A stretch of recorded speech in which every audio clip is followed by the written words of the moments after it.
God. Yes, les gars, je vous dis, je suis Impossible de content même de ma TV 40 pouces Ouais. dans ma salle de même. Je pense que je vais y trouver une place pour vrai. T'es rendu avec une TV de 40 pouces. En Ben, théorie, ça roule. Pour On va essayer l'écran, là. pour voir si ça marche sur Facebook. Genre. Je pense Ah qu'il n'est ouais, pas encore. je le vois sur Facebook. Puis là, je vais écrire genre test. Ah oui, ok, on voit les commentaires aussi. Cool. Puis on est capable de voir. Je veux fuck out. On verra.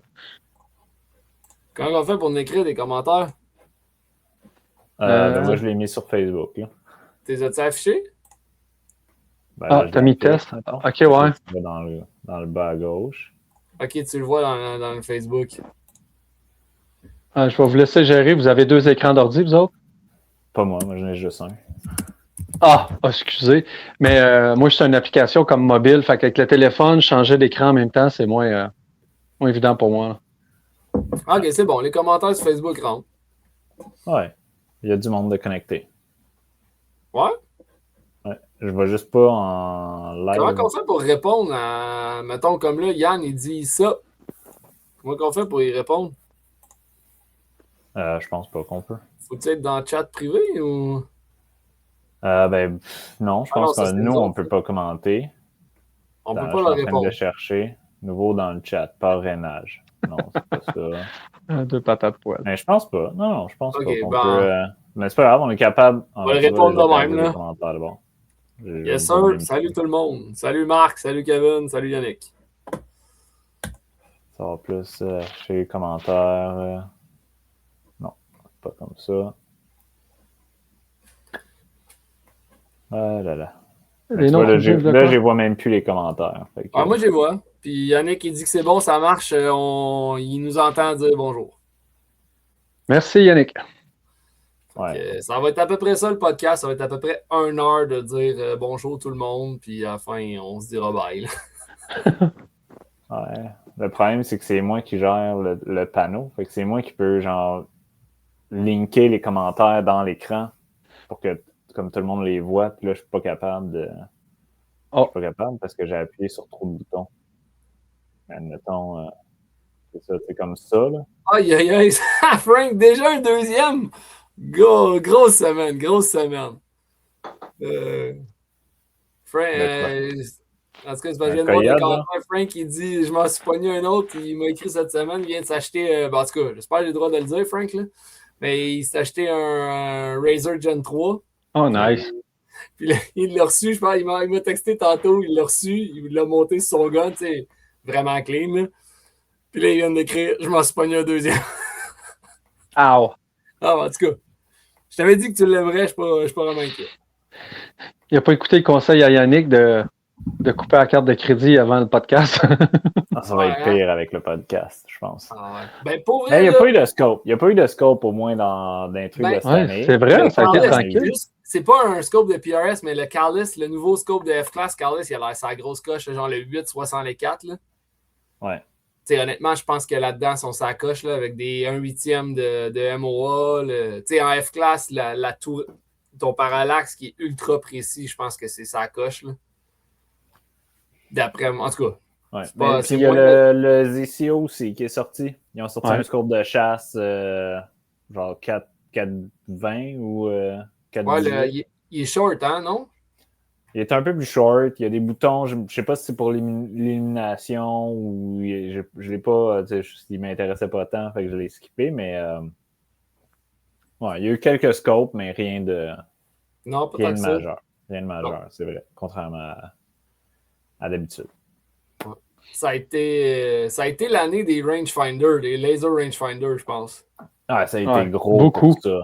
Mais ça a été quand même une grosse année pour, mettons, le tir sportif, là, PRS, là, tir longue distance. J'ai l'impression qu'il y avait beaucoup de stock. Là. Généralement, c'est beaucoup de nouveaux pistolets, des red dots, plein de trucs fancy, tactical. Puis cette année, il y a eu beaucoup de trucs, j'ai l'impression, vraiment axés. Longue distance, PRS, puis Puis des trucs qui répondent aux besoins du marché. Ouais, c'est probablement la preuve que c'est ça, le marché grossit pour vrai, puis la crowd grossit, puis il y a de plus en plus d'engouement pour ça. Là. Il y en a beaucoup maintenant. Là. Il y a beaucoup d'argent dans le PRS. Oui. Tu sais, d'un côté, tu as le PRS qu'on fait, tu as aussi le NRL Hunter qui roule beaucoup, puis que ça vient chercher vraiment les besoins. Tu sais, on parle de rangefinder avec les applications balistiques, puis les environnementaux, puis écoute, il y avait une demande, puis je pense que les fabricants, ils étaient pas mal timés pour sortir des produits en même temps. Ouais. Ben, moi, je dirais, cette année, là, on a dit les rangefinders, mais c'est aussi la connectivité. On dirait que tout le monde a sorti un... Puis en tout cas, on embarquera là-dessus après, là, mais tout ce qui a sorti, on dirait, avait toujours un objectif d'être soit dans l'environnement Applied Ballistics, soit dans un autre environnement, soit de se connecter avec ci, avec ça. Tu sais, Garmin, mettons leur upgrade du Garmin C1 qui est rendu le C2. Il y a quelques upgrades, mais après ça, c'est beaucoup la connectivité qui se link, le cloud storage, tu peux linker avec un autre chronographe pour ramasser tes données. Fait que, tu sais, beaucoup d'interconnectivité. Ouais. Ouais, mais c'est rendu la technologie est là. La technologie te le permet. Puis là, ils sont rendus à faire des machines qui parlent entre eux. Puis, tu sais, éventuellement, je pense qu'on est vraiment, vraiment proche de ça. Le PRS va perdre beaucoup de son volet instinct. Puis je pense que la technologie, puis on le voit déjà de plus en plus, mais la technologie va ramasser finalement une partie de ce qu'on appelle le talent, là, parce que les ranges, c'est une chose, mais les directions de vent, les corrections dans le vent, puis ces choses-là, pour le first hit, le first impact, va se perdre de plus en plus. Parce que, puis là, on va en parler, mais si tu es rendu à être capable de gager les vents, les angles de vent, puis ça fait déjà une couple d'années que ça existe, c'est juste que c'est pas sur le marché civil, mais il y a des rangefinders avant aussi, qui sont capables de lire le vent sur les 500 premiers mètres d'une direction, mais à un moment donné, ça va être accessible pour les tireurs de PRS. Hein. Puis tu vas combiner tout ça ensemble, puis ça va en perdre de plus en plus. Je pense que tu as raison de dire que notre probabilité de first round hit est vraiment plus grande dans les dernières années qu'elle l'était il y a une couple d'années. Puis ça, c'est grandement grâce à la technologie et à toutes sortes d'avancées. Puis c'est probablement encore plus vrai pour les affaires des NRL Hunter parce que, à moins que je me trompe, il me semble que souvent, tu as plus de points pour un first round hit versus une correction. Puis ça, là, ça va changer vraiment beaucoup. Mais le PRS, j'ai l'impression que ça mélange tellement de skills, c'est tellement combiné, toutes sortes d'affaires. Puis c'est tellement déjà rendu à un niveau tellement élevé que ça se gagne pas sur de la techno parce que les gars, ils l'ont toute la techno. Ils ont toutes les affaires, puis ils ont probablement déjà des affaires qui n'étaient même pas disponibles, les top. Fait que ils gagnent pas grâce à ça, ils gagnent grâce. Ouais, mais oui, pour entre compétiteurs, mais mettons, tu prends quelqu'un qui a l'équipement d'aujourd'hui. L'apprentissage, la courbe d'apprentissage est beaucoup plus rapide, ça, je suis d'accord. Oui, mais l'outil technologique puis le gain technologique. Ramasse quelqu'un aujourd'hui avec tous les instruments technologiques puis emmène-le faire un match il y a 5 ans, ou est-ce que c'était même un peu plus que 5 ans, ou est-ce que c'était les débuts du Kestrel? Puis là, maintenant, le monde a des chartes balistiques avec des custom drag curves dedans, des calypso qui ramassent le vent pour eux autres, des méga spotting scopes. On a modifié les calibres x 1000. Fait que tu prends ça, puis la différence est immense. Là. Je veux dire, ça se gagne. Oui. Avant, tu gagnais un match par 60-70% d'impact. Puis maintenant, on est rendu à du 95% d'impact. Ah, exact. Puis les targets sont bien plus petits. Sur des cibles, ils rajoutent encore une couple d'années. Exact. Fait que moi, ce que je dis, c'est que rajoute dans une couple d'années où est-ce que la technologie va l'emmener, ça va être encore plus serré, cette course au point-là, parce que c'est disponible. T'sais. Moi, c'est mon call. On verra dans 5 ans, on réécoutera ou pas. Là, t'as pas tort. Écoute, les calibres sont en train de plus en plus se tuner vers l'optimisation depuis les 15 dernières années. Le gear avec, la technique des gars, les gars, ils s'entraînent plus qu'avant. Il y a plus de matchs, il y a plus d'occasions aussi de performer. Tout est dans le tapis, si on veut. Là. Fait que, comme tu dis, on verra dans une couple d'années. Juste les BC des boulets. C'est malade. Je veux dire, v'là, mettons, 7-8 ans, là, des BC en haut de 0.3 de G7, c'était impossible à voir en dessous des méga boulets de calibre 30. Là. Il n'y avait rien, même genre 3,38. Là. Puis maintenant, je veux dire, t'as ça dans des 6 mm, puis t'as ça dans de la 22, là. Des boulets qui ont ça. Là. Avant, c'était. T'avais plus que 250, t'étais en grosse Cadillac dans le 6.5. Puis maintenant, je veux dire, 250, il n'y a personne qui considère ça comme un. Il n'y a personne qui considère ça, tu sais. Fait que tu sais, ça évolue tellement. Ça évolue mais là, tellement. on s'éloigne de la technologie, mais parce que je peux continuer parce que j'ai d'autres idées, mais non, mais tu sais, tu as raison, c'est intéressant. Puis moi, je pense que la technologie, elle permet d'augmenter la courbe d'apprentissage vraiment rapidement. Puis à la base, ça va te permettre d'aller plus facilement participer. Comme tu dis, tu sais, les charts balistiques, les Kestrel de ce monde, les applied balistiques sur le téléphone, les applications gratuites sont excellentes. Puis tu vas être capable de faire 80%, 90% de la job juste grâce à ça versus avant, tu pouvais faire à peine 50% de la job avec ces patentes-là. Mais je pense que. Tu en as parlé de connectivité. À l'inverse, ça va devenir une béquille aussi, la technologie. Ça va pouvoir devenir un peu une béquille parce que, tu sais, tantôt tu disais, bon, tu as ton Calypso qui va slinker, pis ci, pis ça. Mais je pense que c'est comme avec un Kestrel, quand on dit garbage in, garbage out. Tu sais, l'humain en arrière qui va faire l'analyse de la donnée puis l'analyse de qu'est-ce qui se passe, ça va toujours être ça qui va gagner les matchs, à mon avis. Là. Ça va toujours être ça qui va faire la distinction entre le top, le deuxième percentile, puis la suite, c'est l'expérience, c'est la capacité de discernement parce qu'on les a tous, ces outils-là, puis on peut tous les avoir. Ben, pratiquement, on s'entend. Je peux pas toutes les acheter, là.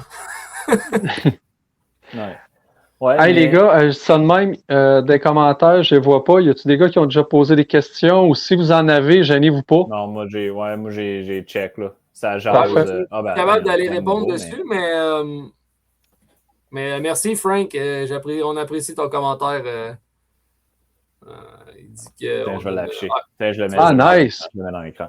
C'est cool, ça. Ouais, mais tu sais, avant, ou est-ce que, mettons, il y a très longtemps, je veux dire, on roulait sur des chartes papier. Après un bon moment, je veux dire, il y a eu l'avènement du Kestrel comme outil technologique qui gère tout ça. Puis maintenant, je veux dire, les applications balistiques, puis on va en parler des outils, mais des environnements même, tu es capable pour une fraction du prix d'un Kestrel de juste rouler sur ton téléphone, connecter toutes tes affaires puis faire toute ta gestion. Tu sais, ton hub central peut devenir juste le téléphone. Même ton téléphone, ces choses-là. Même genre Applied Ballistic, là, tu peux pogner les environnementaux des stations météo proches. Je veux dire, c'est pas parfait, mais c'est pas loin de l'être. Là. C'est vraiment proche. Dépendamment de où, tu vas avoir une Christie de bonne base. Là. Puis pour des shots en dedans de, mettons, 700 verges, là, tu risques d'être pas mal là. Ouais. Ta pression atmosphérique, elle ne changera pas tant de la station météo la plus proche. Là. À moins que tu sois vraiment en altitude. À moins que tu sois vraiment. Ouais, si tu es vraiment sur le top d'une montagne, dans le creux, une grosse montagne, mais à part de ça, tu devrais être vraiment proche. Encore là, si tu en es conscient, moi, je l'ai fait rouler avec un téléphone pendant longtemps, puis je checkais mon altitude, puis je la rentrais. Je m'assurais juste de rentrer mon altitude, puis d'après moi, le calculateur faisait la compensation avec la pression atmosphérique de la station météo, puis l'altitude que je rentrais dans Applied, puis ça me compensait, puis ça marchait. Là. Oui. Mais parlons-en, check Kestrel. On disait que Kestrel, ils ont sorti un update qui disent que tu vas pouvoir tuner ton custom drag curve. Oui. En fait, c'est Applied qui a sorti. C'est dans l'environnement Applied Ballistic. Mais c'est dans le Kestrel Ballistic, puis dans Applied Ballistic, de tuner la custom drag curve pour être capable de faire l'équivalent de ce que tu fais quand tu fais un truing de ton BC. Ouais. Mais avant en fait, jusqu'à là, la seule possibilité, si ton BC était off, c'était de le prendre en G7 puis de le faire. C'est ça que moi, je fais. Puis je sais qu'on a déjà parlé dans les conversations qu'on a eues toute l'année. Moi, je roule pas le custom drag curve parce que ça ne permet pas de le tuner. Fait que je roule le G7 puis je le bouge. Mais maintenant qu'on peut modifier le custom. Honnêtement, je suis pas sûr que je vais le faire parce que c'est sûr qu'on va s'assister encore toute l'année. Je vais l'essayer, c'est sûr. Mais je pense que ça va revenir au même de modifier une custom drag curve versus modifier un G7. Tu deviens précis à même pas 0.005 1000. Fait que je pense que là, en tout cas pour le PRS, pour du tir à moins d'1,2 km, je pense que l'impact va vraiment être minime. Mais pour des gars qui font du tir de LR, ça va être gros.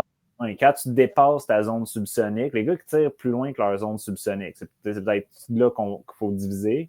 Mais eux, c'est un gros game changer de pouvoir tuner ça. Parce que, puis c'est vrai que, admettons, on va prendre les 110 de Sierra. Le G7 qui est annoncé, moi, il ne marchait vraiment pas. Puis, je l'ai tuné à comme point... Parce que je pense qu'il est annoncé à 307, 309. Puis moi, j'ai besoin de 318 pour être waterline. Puis Étienne, au dernier match, on a regardé... En tout cas, les derniers matchs qu'on tirait les deux, les 110, on regardait nos drops, puis ils étaient très similaires, à comme 0.1 de différence. Puis, tu sais, je veux dire, nos zero hate, puis ces choses-là ne fitaient pas, puis notre vitesse non plus, mais on était vraiment similaires. Fait que, notre vitesse, on est drôlement proche, là. Ouais, on était proche, mais tu sais, un 20 FPS peut changer de 0.1 à 1 km. Fait. Ouais. Mais tout ça pour dire que notre drop était vraiment semblable. Puis toi, tu roulais la Custom Drag Curve. Ouais. Mais la Custom Drag Curve, c'est à 0 moment, elle pouvait être matchée sur le G7 de 307 parce que tu aurais hité vraiment, vraiment, vraiment low. Ben, en fait, vraiment high. Tu aurais passé la Custom Drag, ils l'ont refaite avec leur truc. Ils n'ont pas pris le BC, ils n'ont pas pris le 307. Non, exact. Mais quand tu le rentres dans la play balistique, puis tu passes du G7 à Custom Drag, puis la Custom Drag au G7, c'est l'équivalent de 307. Mais on le voit bien que la Custom Drag est plus basée sur du 318 parce qu'on avait la même drop au final qu'une 318 que la Custom Drag. Tout ça pour dire que je pense que c'est un bon... Je pense que d'être capable de tuner les custom drag, ça va être un bon avancé. Comment? Ça va être weird parce que les custom drag curves, je veux dire, c'est une vitesse. En fait, c'est un BC adaptatif à toutes les tan range. Fait que là, comment tu fais pour adapter ça sans fucker la patente? Il y a le DSF qui existe puis qui est déjà l'enfer à tuner. Pas exactement. J'ai l'impression que ça ne sera pas la même chose parce que, tu sais, mais sinon, il aurait appelé ça DSF. Fait que ça va être différent. Ça reviendra au même en fin, là, parce qu'à un moment donné, il n'y aura pas le choix d'aller chercher quelques données à différentes distances, puis de matcher ça avec ta courbe balistique, peu importe où c'est rendu. C'est peut-être ça qu'on va faire. Ben, tu sais, on le voit dans... Pour le customiser. Moi, de la façon que je comprends, mettons, de la façon que je vulgariserais au max, là, le DSF, là, ça ne sera pas parfait, là, mais la façon que je l'expliquerais, c'est que c'est comme si ça te permet de... Il faut que je fasse un dessin. Là. Mais tu sais, tu as ta curve, mettons, de G7, de drag de G7, mais c'est comme si le DSF, ce qui te permettait de faire, c'est pour X raisons, à un moment donné, quand tu es rendu à 1500 pieds secondes, c'est comme si tu faisais une coupure dans ta courbe, puis tu repartais carrément une autre direction dans ta courbe. Ton DSF, là, il te permettrait de faire ça avec ta courbe, si jamais c'est ça pour X raisons que tu avais besoin. Ton Custom Drag Curve, c'est juste qu'il n'y a pas exactement la même courbe de drag que ton profil typique de G7. Ouais. C'est en bas de 2000 pieds secondes que là, tu commences à avoir une petite distance entre ton profil G7 typique puis ton profil Custom Drag Curve. Fait que c'est dans tes plus longues shots de PRS, 1000, tu sais, mettons 850, 900 à 1100. Puis c'est là qu'on avait des fois des .1, .2. Puis, tu sais, oui, tu fais une super bonne job à trouver ton BC, mais parce que notre boulet n'est pas exactement la représentation d'un G7 théorique, ben son modèle de drag est différent sur tout son vol. Puis c'est là que la Custom Drag Curve va avoir une courbe différente du G7.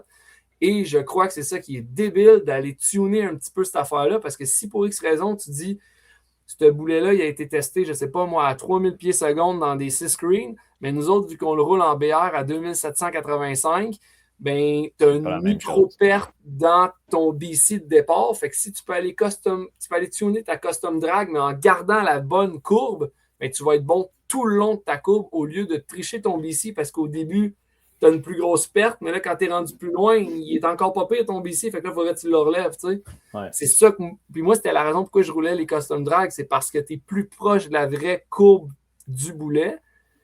Mais là, si on peut la tuner, c'est vraiment intéressant. J'espère que ça va être rétro-compatible avec nos... Moi, mon Kestrel, il est vieux, man. J'espère que ça ne me sera pas une raison. Ça doit être pour ça que le Custom Curve marchait dedans, puis nous autres, on roulait le... Ouais, c'est peut-être parce qu'il est bien vieux. Non, je niaise. Mais c'est le même software, fait il n'y a pas de raison que ça s'adapte pas. Comme je disais, ça va dépendre comment on est capable de le faire, parce qu'il reste une Custom Drag Curve, c'est un BC adaptatif. Ouais. Fait que tu es capable, en tout cas. Mais ça va dépendre comment ça le modifie. Ça va dépendre si ça descend toute la courbe ou si comment que ça le joue avec. Exact. Comment, puis à quel point tu es capable de ne pas modifier nécessairement l'ensemble de la courbe. Est-ce que tu es capable de juste modifier à partir de ce point-là jusqu'à ce point-là? Comment ils vont faire pour le truer sans fucker le reste de la courbe?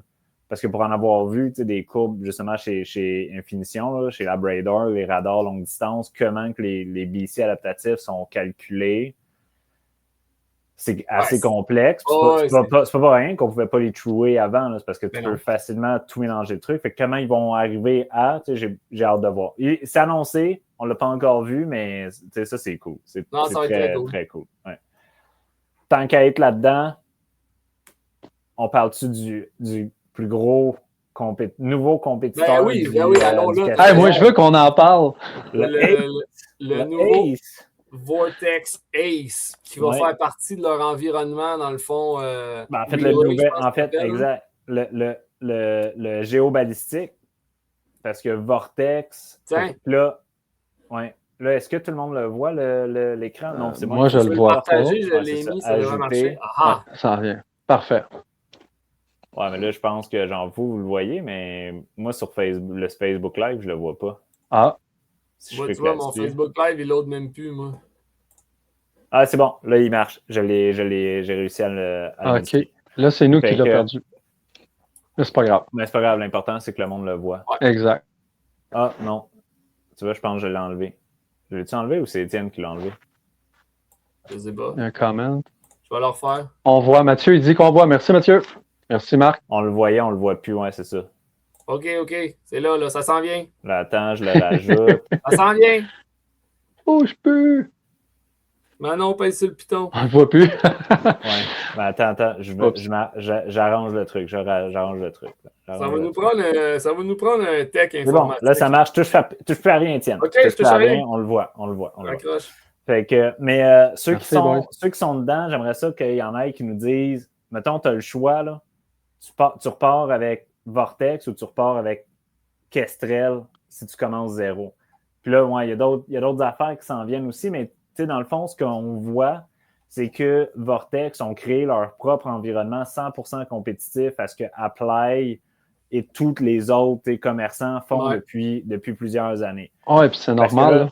Oui, parce que là, ils ont sorti le Ace, qui est en tant que, je veux dire, un autre Kestrel. Là. Il est un peu plus gros, les boutons sont différents, l'interface est différente. L'interface est vraiment intéressante. Ouais, mais vraiment plus intuitive, là, plus moderne, mettons, avec un écran en couleur, puis de la modification à même l'écran, puis des menus déroulants, puis des affaires de même. Là. Oui. Puis ça, c'est vraiment cool, mais de ce que j'ai lu des gars qui l'ont essayé, les boutons sont vraiment pas agréables à appuyer. Ah, ils sont mous, hein? Ça fait très loin. Ils disent t'as aucune sensation. Fait que t'appuies, mais tu appuies vraiment fort, puis vraiment longtemps, puis tu sais pas si ça l'a cliqué. Puis le temps de réponse n'est pas immédiat. Fait que des fois, t'appuies 2 fois, là, il bouge. Fait que des choses comme ça qui. Il va y avoir un petit peu de fine-tuning, c'est sûr et certain. C'est un produit nouveau, mais c'est un produit 100% compétitif. Ils ne roulent pas à Apply, fait qu'ils ont acheté GeoBallistic, qui était une autre compagnie qui faisait ça. J'ai déjà utilisé GeoBallistic au début. Moi aussi, ça allait bien, par exemple. Je vais leur donner ça allait vraiment bien. Ah ouais. Exact. C'est des bonnes courbes balistiques. Fait que, ça reste fiable. C'est un réel compétiteur. Fait que je ne sais pas combien Vortex sont payés. Je ne sais pas combien Vortex sont payés, mais ça doit être des gros bidous pour avoir leur propre affaire. Mais puis là, ça, c'est la suite des choses. C'est que tout ce qui était avant Vortex connecté sur Apply, mais tu viens de perdre toute la Apply parce que maintenant, ils ont leur nouvelle solution. Fait que si tu es un amoureux d'Apply, puis tu as du Vortex, ben... ils ont pris un gamble, mais... Mais c'est un bon gamble pour une compagnie de cette grosseur-là parce qu'à commencer le PRS aujourd'hui, maintenant, tu as une option. Est-ce que tu vas avec Vortex puis leur environnement Ben, il y a beaucoup de choses que Vortex sont pas chères. Là. Ouais, ben ils vont offrir de quoi de compétitif. Tu sais, mettons, genre, les Vortex, mettons, c'était quand même, je pense que c'était vraiment un bon produit, les Vortex Fury 5000. Fait que, tu sais, les gens, ils ont été habitués à être capables d'avoir une bonne lentille dans une laser rangefinder Bino. Là, ce qui est intéressant, c'est, on parlait de connectivité, mais tu as le Vortex Relay. Fait que, tu sais, là, le Ace, il est supposé se linker au fameux Vortex 4000, le Mounted Rangefinder. Je ne sais pas si on voit encore mon écran, là, mais en tout cas. Non, moi, je viens de l'enlever. Bon, en tout cas, c'est pas grave, là, mais tu sais, tu as le Impact 4000 qui est le rangefinder monté qui là va être compatible avec le Ace puis connexion directe. Ouais. Il faut dire aussi que le Ace n'utilise pas ni un Bluetooth ni un Wi-Fi pour la connectivité entre leurs trucs. Fait que je ne sais pas ce qu'ils utilisent, puis je pense pas qu'on va le savoir à court terme, mais ils utilisent une autre technologie de connexion et d'échange de données qui est 1000 fois plus rapide puis 1000 fois plus, ils disent en tout cas, stable que ce que du Bluetooth puis du Wi-Fi est capable de donner. Fait que tu es capable de ranger, puis c'est intéressant, immédiat. Le Ace, il te sort la solution associée à. Ça, c'est hot, parce que s'il y a de quoi, l'interconnectivité, tu sais, les tests qu'on a faits dans cet hiver là, avec les nouveaux bidules, c'est pas fiable. C'est la stabilité, c'est que ça déconnecte. Puis là, à tout bout de champ, t'es comme, ouais, mais là, ça s'update pas. Ça s'update-tu pas parce que c'est déconnecté ou ça s'update pas parce que. Il n'y a pas de changement dans l'environnement. Exact. Il n'y a pas de changement. Es-tu pris-gelé dans un refresh d'écran? Tu le sais plus. Exact. Fait que c'est ça. Mais, puis ça amène à l'autre. Parce que le Ace, en ce moment, ils le vendent pratiquement au même prix que le Kestrel Elite. Ouais. Fait comme 1000$ à peu près. Là. Ben, regarde, il est 900 US MSRP. 900 US. Fait que, c'est ça. Je disais 1000, mais j'avais 1000 US, à 12, là, probablement. Fait que, ouais. Comme l'Elite, pas mal. De l'autre côté, Vortex ont aussi sorti leur Binos, une nouvelle série Binos Rangefinder. C'est quoi le nom déjà? Les talons. Talons. Fait que là, les talons, tu l'as-tu sur ton écran? Je vais te mettre ça. Ouais, je vais le mettre. Il faut juste que je change de page. Fait que tu sais, les Vortex talons. Fait que c'est à mon sens, c'est un upgrade versus ce que les Fury étaient. Les Fury, c'était des lasers avec un 5K dedans. Moi, j'en ai, puis je les adore, là, honnêtement. J'ai rangé vraiment, vraiment loin. Ils sont bonnes. Ils sont fiables. Là, il faut juste que je change ça, l'échange. Et voilà. Fait que, mais tu vois, les talons sont des 10K. Fait que laser 2 fois plus puissant. Puis les gars qui les ont essayés, ce qu'ils en disent, c'est que c'est complètement fou. Ils sont capables de ranger des coyotes à 2500 verges. Puis ils ont leur solution balistique en appuyant sur le bouton. Fait que c'est vraiment, vraiment efficace. Puis, si tu me permets, il y a une autre affaire qui est vraiment cool que j'ai vue, là. Ben, la qualité optique, ils disent que c'est une coche au-dessus des Fury. Tu sais, les Fury, on parlait de comparable à une Viper. La Talon, ils disent c'est beaucoup plus proche d'une Razor. C'est plus proche d'une jumelle Razor. C'est pas les Razor UHD, là. C'est pas le top de Vortex quand même, parce que de toute façon, tu rajoutes exact. Fait que souvent, tu as un genre de traitement qui va donner un effet bleuté ou qui va vraiment ajouter une espèce de filtre à la jumelle. Là. Mais meilleure qualité optique. Mais ce que j'ai trouvé vraiment cool, c'est que le réticule de ta jumelle, non seulement il est custom, tu peux choisir différents réticules. Fait que tu peux personnaliser quel type de réticule tu choisis. Tu veux-tu des milles, tu veux juste un point, tu veux juste un rond. Mais au-delà de ça, quand tu fais tes tests de calibrage, qu'on a souvent conseillé de prendre un poteau de téléphone puis de spotter exactement où ton laser dans ta jumelle, dans ton rangefinder pour trouver où ton point par rapport à ton réticule. Ouais. Mais la Talon, tu peux aller déplacer physiquement ton réticule pour aller line-up avec ton laser. Le Talon aussi, elle l'offre? Le Talon, elle a ça dedans. Parce que je pensais c'est vraiment un atout. Mais je pensais pas que le Talon, t'avais aussi du zérotage dedans. Ça, c'est quand même vraiment hot, là. Parce que, tu sais, je veux dire, ton laser, règle générale, il est proche, il est dedans dans ton réticule, mais c'est pas rare qu'il est à l'extérieur. Tu sais, mettons, ton réticule, c'est un rond. Il est sur une limite. Il n'est pas nécessairement centré. Il va être en bas à gauche. Fait que là, tu viens recentrer ça, puis tu viens exactement savoir il est où ton... Ça, c'est vraiment hot, là. Oui, parce que quand tu es rendu à spotter 1 kilomètre, ça fait toute la différence, là. Ben oui. Assez vite. De ne pas y aller à peu près, là. Non, ça marche plus, là. Ben, tu sais, avant, c'est des gros. Moi, je me mettais un tape, là. On se mettait un tape sur la jumelle, puis tu dis, bon, ben, par rapport à mon réticule, mon laser, il est là, tu sais. Fait que si tu le prêtes ou whatever, quelqu'un prend ton rangefinder, ouais, check, il est là, mon laser, il est dans le point là, tu sais. Ouais. Mais là, tu peux le c'est des 10K. Il y a plein de belles features. Il y a connectivité pour avoir ta drop. Il est vraiment puissant. Puis il est sorti à un prix assez compétitif. Il est annoncé à 2200 US en ce moment. Fait que pour un rangefinder avec toutes ces options-là, je veux dire, il vient compétitionner à un peu moins cher, même que ce que, mettons, je pense les SIG 10K sont une petite affaire plus chère que ça. Fait que non, il rentre dans le marché avec quelque chose de, je pense, qui s'annonce vraiment, vraiment bien, à un prix qui est vraiment, vraiment cher. Tu vas avoir un HUD qui va être un petit peu personnalisable aussi. Là. Je sais qu'ils disent que tu peux avoir certains menus que tu vas pouvoir ajuster puis voir exactement qu'est-ce que tu choisis d'apparaître dans ton écran. Là. Je pense que c'est pas nécessairement eux qui ont le plus hot de ce qu'on voit de heads-up display, mettons, là, qui a été annoncé, mais je pense que ça vaut quand même la peine de mentionner que tu as le vent intégré, eux autres aussi, tu as ta charte balistique, tu as toute la patente. Là, ça va être quand même vraiment cool. Ouais. Non, c'est clair. C'est clair que c'est des. Puis à ce prix-là, ils sont assez. Ils rentrent compétitifs sur le marché. Ben, c'est parce que, dans le 10K, tu avais les SIG 10K. Après ça, mais les SIG, je pense que le laser était super bon, mais le down qu'on entendait souvent, c'était la lentille, tu ne veux pas être amputé à cause de ça. Mm-hmm. Fait que là, si ça, c'est vraiment une lentille de Razer, puis les loopholes aussi sortent une 10K, ben là, tu vas avoir plusieurs joueurs là, dans le rangefinder 10K. Là.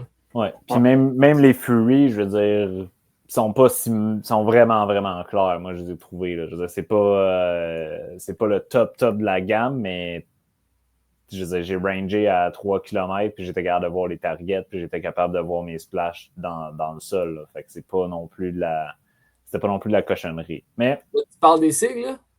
Non, des Fury. Des Fury. Excuse. Je lisais les commentaires. Ouais, moi aussi, c'est ça.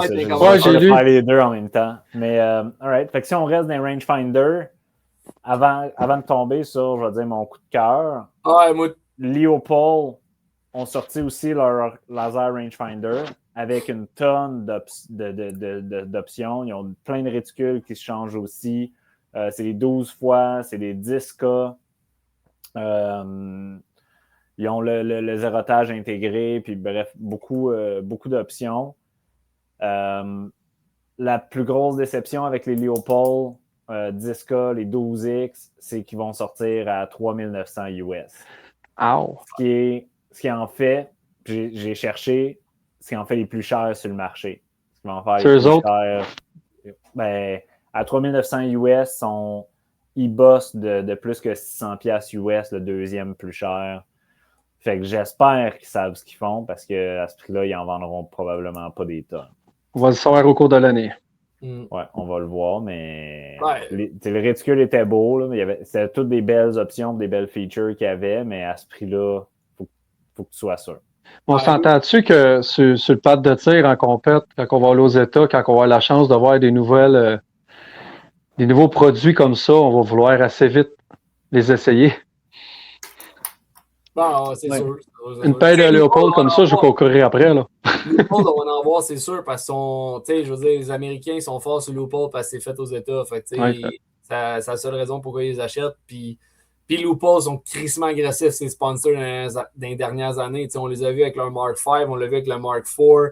Ils vont l'être avec les binos de même. Là. Tous les tops qui tirent du Leopold vont tous avoir ça. J'ai aucun doute. Là, ça probablement que ça vient d'eux, d'ailleurs, toutes ces features assez hot-là. Mais plus tant mieux. Ça, c'est cool que les Oui, mais plus tu rajoutes de features, plus tu augmentes le prix aussi. Exact. Ça vient avec, puis tu tombes sur un autre marché. Fait que... Mais Mathieu a un bon point. Il vient de dire les talons sont tellement un bon deal que ça va faire sortir des aces des tablettes. C'est probablement, c'est vraiment un bon thinking. C'est fort probablement un peu le marketing qui vont aller derrière ça. C'est qu'ils vont sortir un home run avec leurs talons parce qu'ils l'offrent en 10 et en 12X. Puis honnêtement, des des Binos 12X rangefinder, à part notre coup de cœur qu'on s'en vient avec. Les Léopold aussi. On s'en est parlé pendant genre une semaine en ligne. Ouais. Je veux dire, il n'y en a pas là, vraiment de 12X. Fait que ça va être vraiment cool d'avoir l'offre en deux. Puis,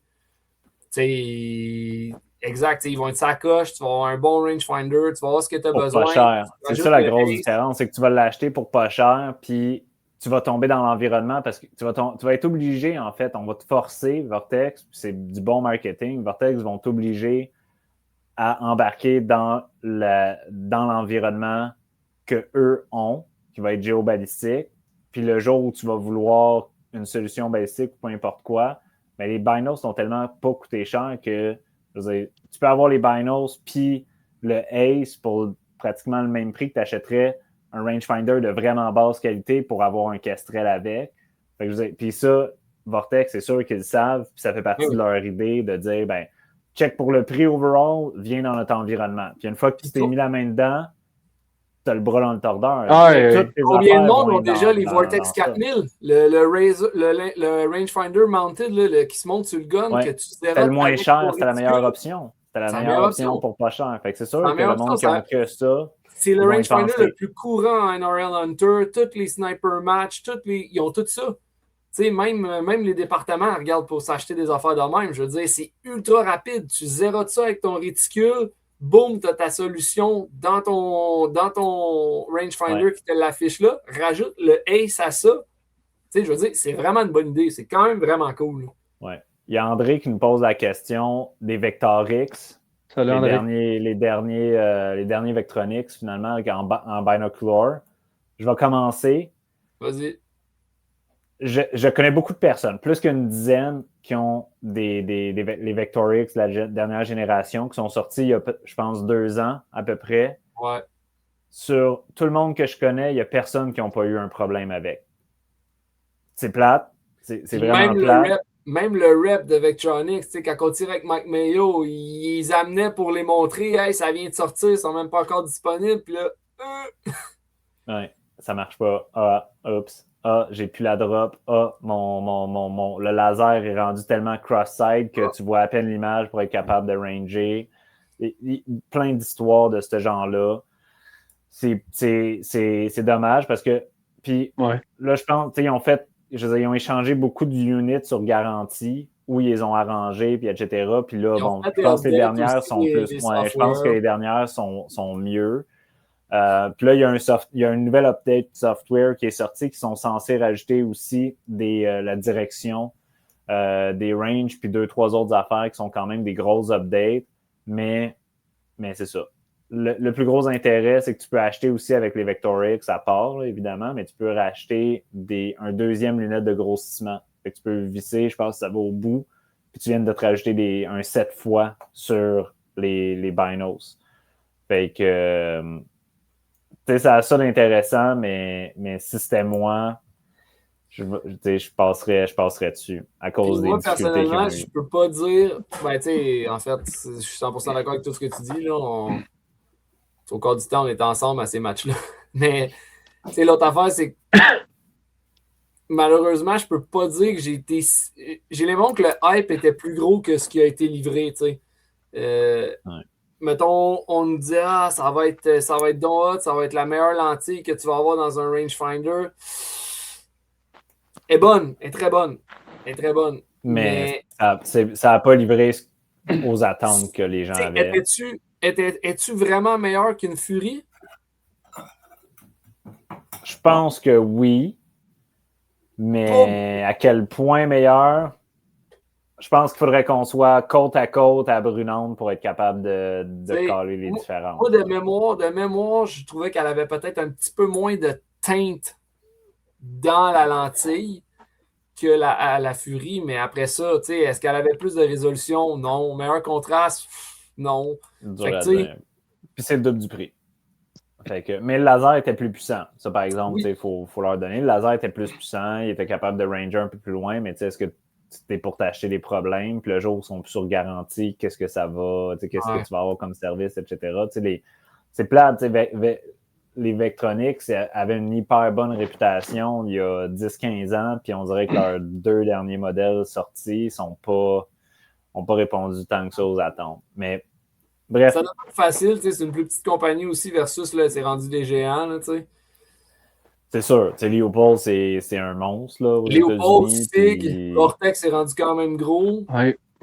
Ouais. C'est rendu, je pense honnêtement, les optiques, mettons, là, je pense que Vortex est plus gros que Sig. Là.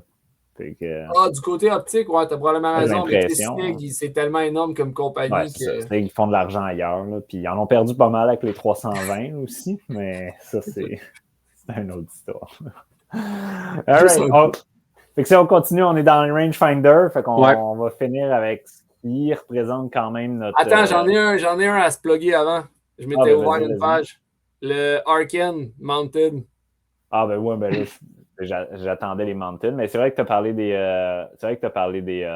4K.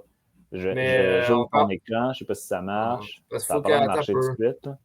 Mais, faut que je fasse ça, partager l'écran. Mais ouais, les Arken, dans le fond, c'est Weapon Mounted.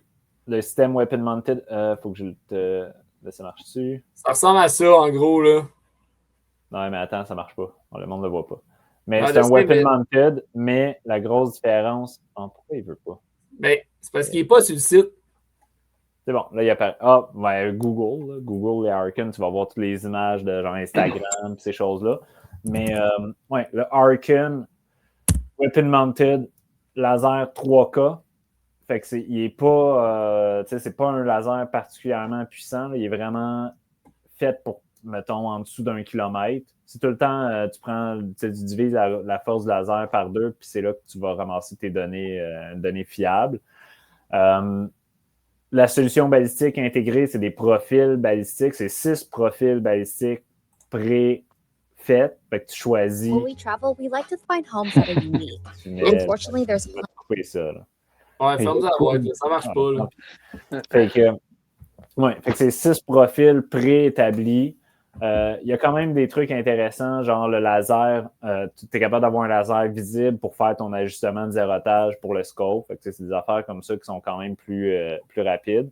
Mais, OK, tiens, je l'ai. Je repartage mon écran. Mais je pense que... OK, attends. Tiens, tu le vois, là. C'est parti. Je sais pas trop on le voit. Voit, là, ça... En tout cas, peu importe, là, ça n'a pas l'air de marcher full fiable. Ah ouais, là, ça marche. Mais, fait que tout ça pour dire que tu sais, c'est ça. Les profils balistiques, ça va être très, très, très bof, mais c'est de loin, le unit le plus petit, le plus léger et le moins cher que sur le marché à 600 US qui est annoncé en ce moment. Ben, c'est toujours ça. 3000. Fait que tu sais, à 600, 600 US, honnêtement, il va sortir en dessous de 1000$ canadiens pour un Weapon Mounted Laser Rangefinder, même avec une drop qui est pas bonne. C'est quand même pas pire. C'est quand même pas pire. Puis je pense que je vais m'en acheter un juste pour avoir le Mounted, puis figuré. Mais tu sais, je veux dire, tu tires une 6 BRA, il n'y a aucun des 6 profils qui va arriver proche. Tu tires une Vendor BR, il n'y a rien là-dedans qui va arriver proche. Une Vendor Creedmoor, il n'y a rien là-dedans qui va arriver proche. Mais moi, c'est ça qui me fait peur, c'est qu'il n'y a rien de plus cher que quelque chose de cheap qu'il faut que tu remplaces et qui ne te sert à rien. T'sais, moi, c'est ça, c'est un peu ça tout le temps, mon grip un peu envers Arken. Je sais qu'il y a eu un hype et tout, puis il y a eu tellement de publicité comme quoi c'était le next best thing, mais ils font pour le prix qui est vraiment, vraiment bas, t'en as beaucoup pour ton argent. Après ça ne remplace rien qui vaut un peu plus. Ce qui me gosse, c'est que j'ai de plus en plus de stock Applied Ballistic, mais genre, le style d'environnement Vortex, il peut être cool, là, genre, parce que le Weapon Mounted de Vortex, je trouve que c'est le meilleur sur le marché. Là. Ouais. Mais là, je suis dans Applied, moi, fait que je suis comme... On est parti là-dessus. C'est ça. C'est que si tu veux faire la transition, il va falloir que tu changes tout ton stock. Mais ça va peut-être pousser d'autres compagnies à en sortir. Ça va peut-être pousser d'autres compagnies à en sortir des modèles un petit peu plus entrée de gamme puis un petit peu plus accessibles. Peut-être, mais à ce prix-là, il n'y a personne qui va arriver n'y a personne qui va arriver à sortir un laser rangefinder whip and mounted à 600$ US. Ouais, en tout cas, on verra, là, mais avec une drop intégrée, avec l'écran, avec les lasers, tout ce que ça implique comme technologie, je suis pas vraiment convaincu qu'on va être capable, qu'il y a quelqu'un qui va être capable de sortir. S'il y a quelqu'un qui le sort quand même à genre 1000 US, ça va déjà être bon, mais je pense pas qu'on va le voir. Ouais. Bon, peut-être qu'on peut. Ouais. Je veux pas nommer des noms. Mais c'est ça. Puis tu sais, je veux dire, les 6 profils, ça va vraisemblablement être 223, 308. Tu sais, c'est ce genre de choses-là. Ouais. Bon, là, j'arrive pas à couper ta vidéo, là, par exemple. Là, fait qu'elle fait juste tourner en boucle depuis tout à l'heure, mais... Ah ouais? Bon, ben attends, je vais arrêter mon partage. Hein.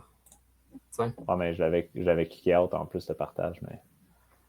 c'est la technologie... Ah, c'est bon, là, on est revenu. La technologie, ça vaut ce que ça vaut. Là. Fait que, ouais. Fait que c'est ça pour les Archon. Ils sont quand même intéressants, mais ils ont quand même des grosses limites. Là. Bon, maintenant, on a-tu le droit d'en parler? Là? Ben, je pense qu'on est rendu là.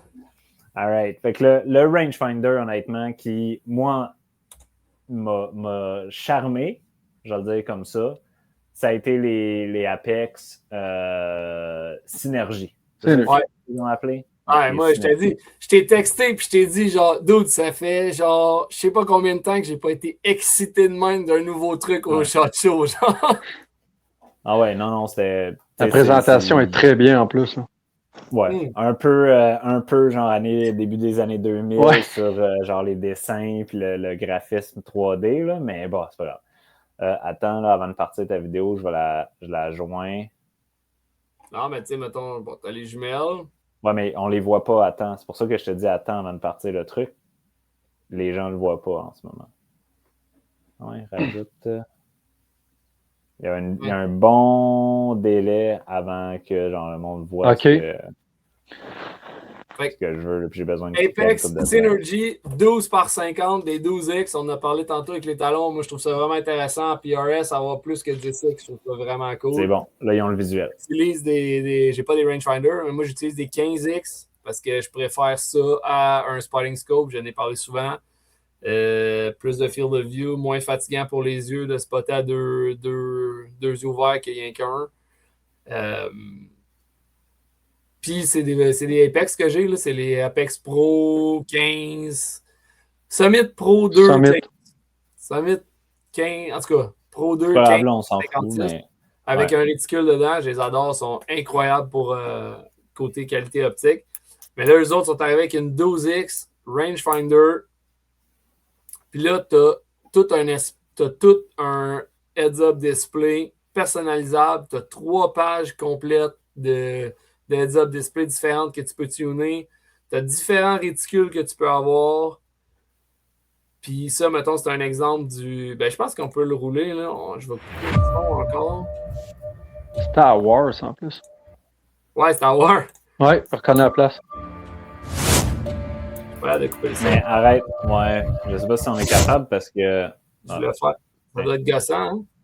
Ben, c'est parce que l'image qu'ils voient versus ce que nous, on voit n'est pas la même. Ouais, mais... Ils sont littéralement je vais juste montrer. Une bonne minute en arrière. Là. Fait que même en faisant pause, genre, ils n'ont pas encore vu... Ils voient le heads-up display en ce moment. Là. OK, mais regarde, je vais le laisser là un bout parce que je voulais montrer les 3 menus, puis en attendant, on peut en parler. Là. Ouais. Mais de base, tu vas avoir un réticule avec des .2 mils. Fait que tu sais, c'est une jumelle qui est 100% utilisable sans le rangefinder. Là. Dans le sens que tu peux carrément t'en servir juste pour spotter avec un réticule horizontal. Tu as une barre de 10 mils, des bons de .2. Moi, à mon avis, c'est... Là, pour critiquer, le seul défaut de ces réticules-là, c'est des réticules qui s'allument et qui s'éteignent. C'est un reflet que tu vois, puis ça, dépendant des conditions que tu as, puis un reflet ne sera jamais aussi clair qu'une ligne engravée à l'intérieur d'une lentille, mais un contraste tu peux l'allumer puis l'éteindre. Puis ça permet quand même de mesurer les targets. Ben, tu sais, toi, tu as ça dans ton Swaro. C'est du super que ça. Ouais, mais j'ai ça dans un Swaro, puis c'est pas... C'est dans un Swaro, puis je me mets à 60 pour être capable de prendre des bonnes mesures, puis la luminosité est ajustable. Ouais, on verra dans des jumelles à 12 fois qu'est-ce que ça dit, mais ça, c'est le genre de feature que moi, perso, on aurait aimé ça avoir j'aurais aimé ça l'avoir engravé, sans que ce soit dans le milieu, juste, mettons, dans le bas, avoir des marques, puis qu'après ça, tu as tout ton display pour toi. Ouais. Mais peut-être que peut-être que d'avoir etch un réticule dans une Binos avec un laser, ça vient compliqué en tabarouette, là. Ben oui, mais tu sais, il y en a d'autres qui l'ont fait. Vectronics sont comme ça, pour juste donner un exemple. Fait que, ça se fait, mais je comprends qu'à un moment donné, il faut que tu décides, puis c'est une question de préférence. Je fais juste dire, moi, ce que j'aurais aimé, mais puis ça n'empêche rien que, je veux dire, c'est une feature qui est... T'aimes mieux avoir ça que pas rien. Garanti. Ça, c'est garanti. Fait que, fait que ça, c'est la première option. Après ça, tu peux tomber sur l'environnement Apply Ballistic, fait qu'un rangefinder standard, distance drop, avec toutes les compensations. Il donne la compensation pour le vent aussi, ce qui est vraiment, vraiment, vraiment le fun. Bon, là, tu vois, là, nous, ce qu'on voit, puis vous allez le voir dans 1 minute, mais tu sais, là, ils ont mis tout du hardware puis du software super upgradé, là, mais tu sais, c'est comme, OK, là, il disait, il rangeait à 1 km, puis il y avait la solution balistique en une fraction d'1 seconde. Un quart de seconde. Un quart de seconde, il y avait le range avec la solution balistique. Ce qui est quand même vraiment impressionnant. Là, je veux dire. C'est performant. Ce que j'en comprends, c'est qu'ils ont fait le trade-off, ils ont mis un laser 5K au lieu de mettre un 10K, contrairement, mettons, au Talon, au Leupold, au SIG. Puis, tu sais, honnêtement... Mais ça dépend de ce que tu fais. En PRS, la majorité du temps, ton 5K, il va être 100% viable, il va être en masse. Du PRS puis de la chasse, je veux dire, un 5K, là, à 1 km, tu vas ranger puis tu vas avoir ta réponse vraiment rapidement. Tu ne tireras pas un animal plus loin que ça. En PRS, je veux dire, les targets plus loin que ça, tu es capable de prendre un peu plus de temps puis de t'accoter sur un trépied pour le ranger. Fait que, tu sais, ça répond à ça. Ça répond pas au LR. Il n'est pas en poil, il est en métal, il est réflectif au bout, tu sais. Dans son cas, par exemple, si je peux faire une petite parenthèse, son seul point négatif, c'est qu'il est en 5K puis il est avec il travaille en 12X, celui-là, si je ne me trompe pas. Ben, il est un petit peu plus diminué que s'il travaillerait en 10X. Tu sais, le processeur, il est affecté par ça. Mais au final, ça va travailler pareil, là. Ça reste suffisant pour, mettons, ce que nous, on fait. Fait que, après ça, mais puis, tu sais, c'est on va passer au travail des autres menus, mais c'est un rangefinder qui a été réfléchi pour le PRS, pas pour rien d'autre. Pas pour le LR, pas pour s'amuser à ranger à 8 km. Là. Je veux dire, il y en a des gars là, qui range qui sont comme j'ai pas gagné 9 km. Ouais, mais t'es pas assez bon pour tirer passer 1000 mètres, fait qu'on s'en fout. Là. Non, c'est ça. Non. Mais il c'est le fun, là. Mon PRS est capable de ranger à 6000. Ouais, mais t'as ni le calibre ni le talent pour tirer à cette distance-là. Fait que, tu sais, ça a-tu vraiment une raison d'être, là?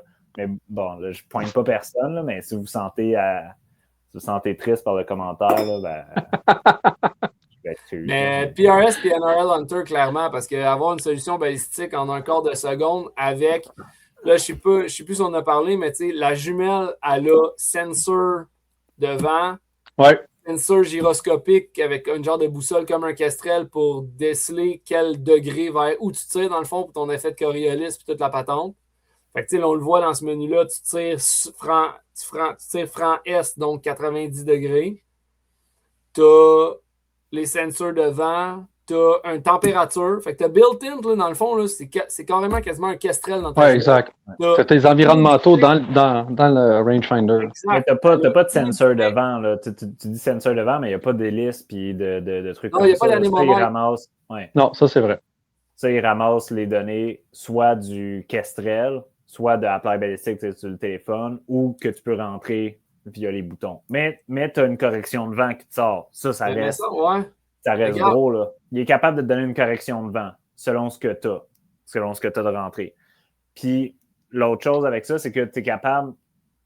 Il y a une nouvelle update de Apply Ballistic, justement, parce que tu es capable de rentrer un range complet. Là, fait que target 1, target 2, target 3, target 4, puis ton vent arrive de, mettons, 90 degrés. Puis là, dépendant comment, avec ceux-là, tu vas ranger les différents targets, il va faire l'adaptation parce que, justement, il a sa boussole intégrée.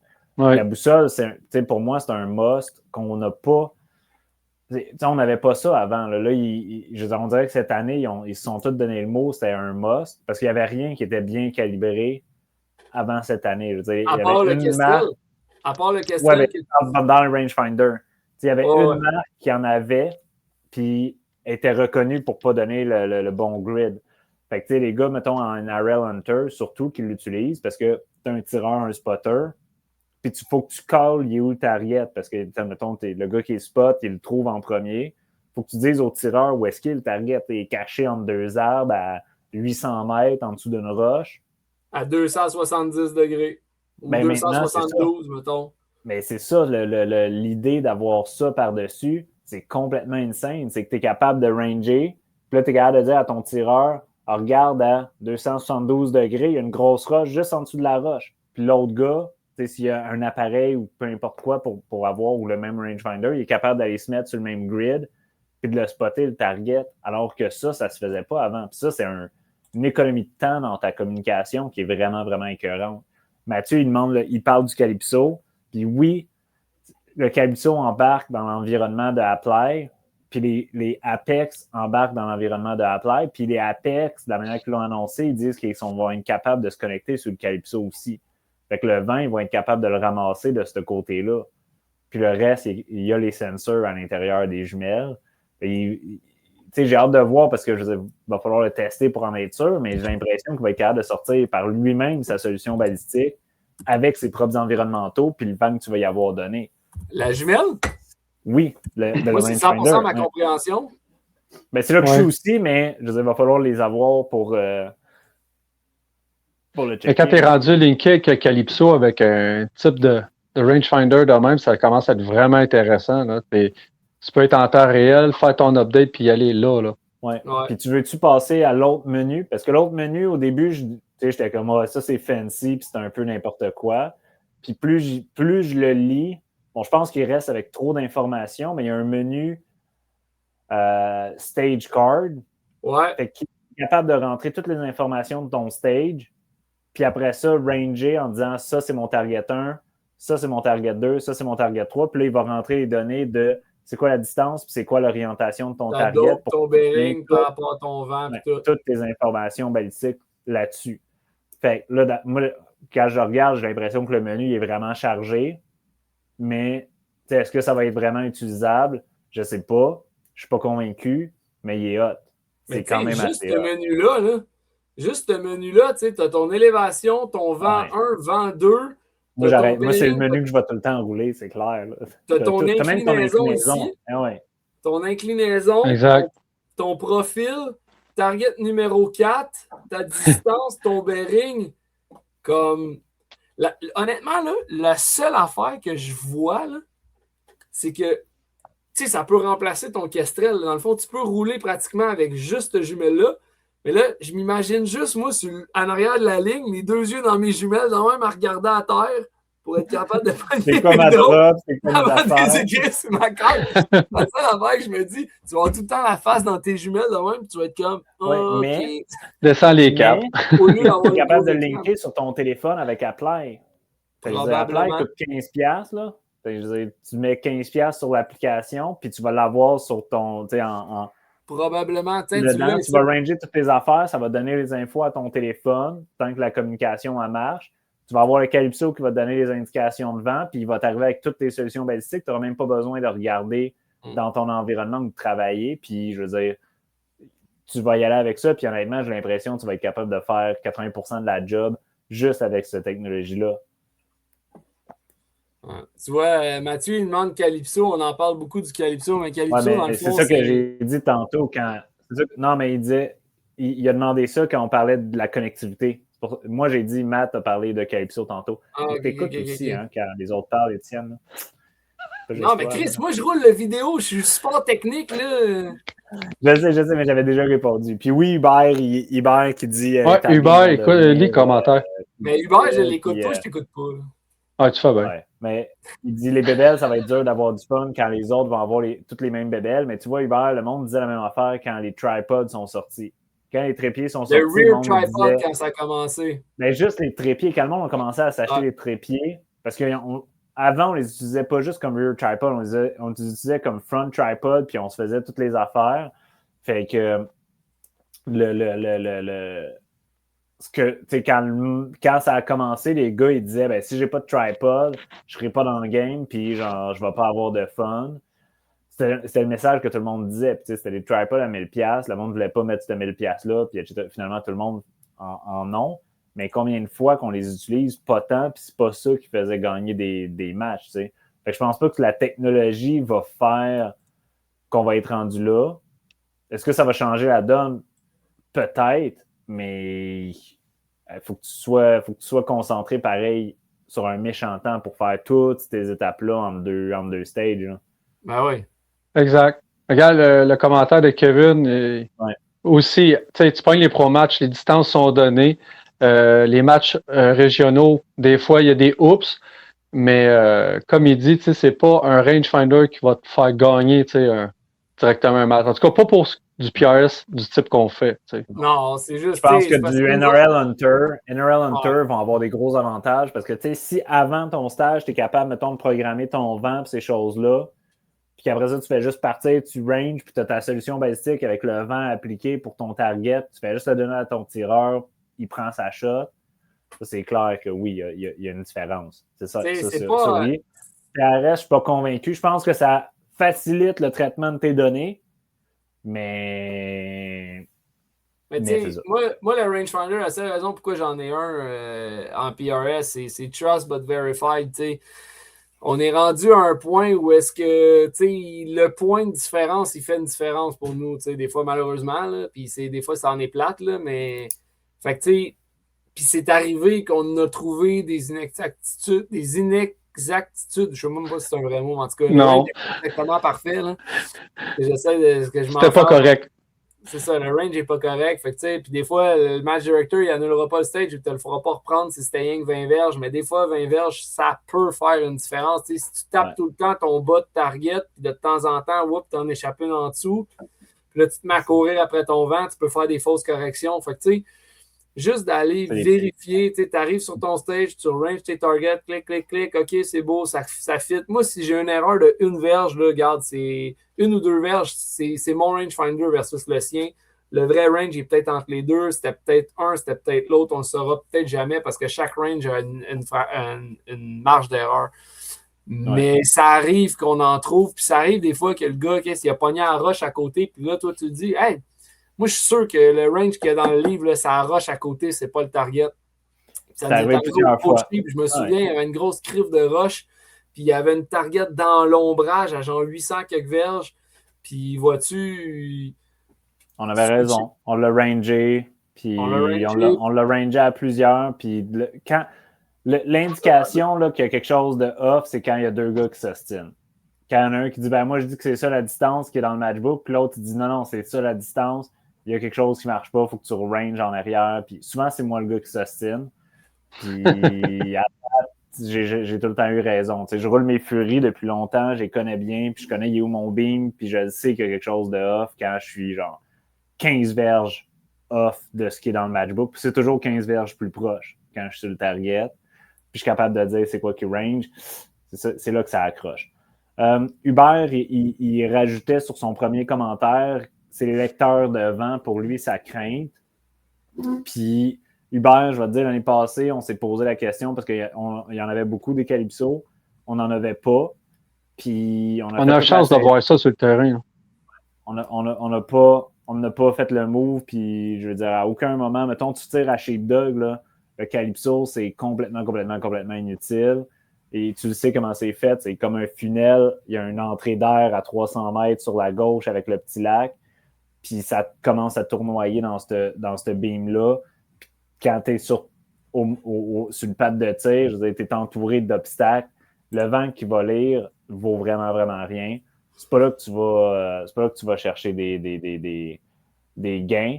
C'était à ça que je faisais référence aussi au début de dire, tu sais, c'est pas vrai que la technologie va tout remplacer. Il faut que tu sois capable d'analyser et de traiter cette donnée-là. Si tu plantes un Calypso à Sheep, à même même à Valcartier, là, je me mélange tout le temps dans les ranges, mais celui qui est bien vallonneux, puis qui a une vallée, puis il y a une espèce de ruisseau qui passe super bas. Trois-Rivières? Ouais, Trois-Rivières. Non, c'est Romeo 1.5. Romeo 1.5 qui est dégueulasse pour les.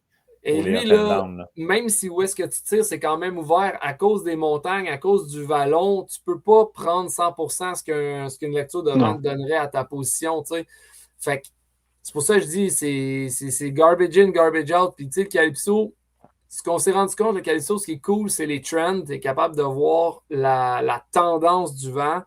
Puis, règle générale, la règle de pouce, c'est que ton vent va passer plus de temps dans ta moyenne, ta règle de base moyenne versus les rafales et toute la patente. Mais tu sais, c'est ça, c'est pas à tout casser, tu sais. Oui, mais je pense, c'est ça, mais il y a sûrement certains ranges beaucoup plus flat où est-ce que tu n'as pas nécessairement d'obstacles, que là, tu es capable d'avoir une lecture de vent qui est un exemple typique, ça serait dans les prairies de l'Ouest. Oui, mais tu sais, entre ça, puis juste lever ton Kestrel puis prendre des données pendant un petit bout, je pense que tu arrives au même quand même. Fait que oui, c'est intéressant parce qu'il donne, je veux dire, une donnée un peu plus longitudinale, tu es capable de la regarder, mais je pense pas que c'est vraiment un game changer. Fait que... ouais, vas-y. Ouais, je pense qu'on a quand même fait un pop bout, c'est Apex. Puis là, je vois que Frank dit. La dernière chose aussi, le prix, parce qu'on a dit les prix pour les autres. Là, les Apex devraient sortir à 4500 Canadiens, 3300 US, ce qui les place quand même dans le top des plus chers rangefinders qu'il y a sur le marché. Ils ne sont pas 3009 Canadiens?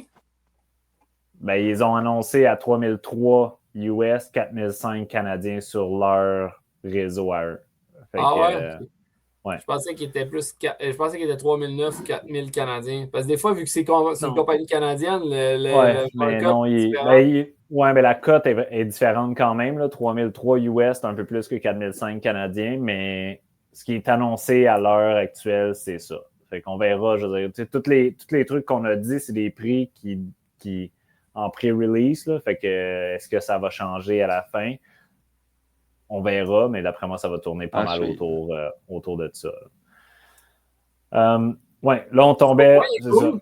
Sa question est bonne. Tu sais, qu'est-ce qui, à part les softwares, mettons, il dit cool le software, mais quel hardware vous excite pour 2026? MDT, MPA, KRG, Manners?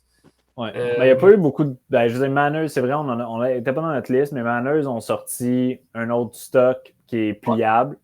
Ouais. À part le fait qu'elle plie, je veux dire, je pense pas qu'il y avait vraiment de nouveautés. Là. Fait que moi, Manners, ça fait longtemps que je ne suis plus vraiment excité par les crosses, là, maintenant qu'on a des châssis over adaptables. Ouais. Fait que c'est ça. Mais MDT sont sortis avec. Le DRT, il est quand même vraiment hot. Là. Ça, tu parlais 5 de dépenses, là, ça risque de me coûter un autre châssis. Ouais. Bon pour de la compétition, bon pour la chasse, quand même. Ça va faire une plateforme solide. Tu sais, honnêtement, on le voit en haut, je l'aime mon Hunt 26. Là. C'est une très belle crosse pour la chasse, super léger, vraiment cool, mais tu sais, entre, mettons, un forehand de 12 pouces en carbone, il est rigide, là, mais il y a quand même c'est pas du métal, flex dedans, versus, mettons, un forehand, je pense qu'il y a 15 pouces en magnésium, 100% rigide, avec un bridge direct, folding buttstock. Pour vrai, il est hot en tabarouette. Là. Ouais.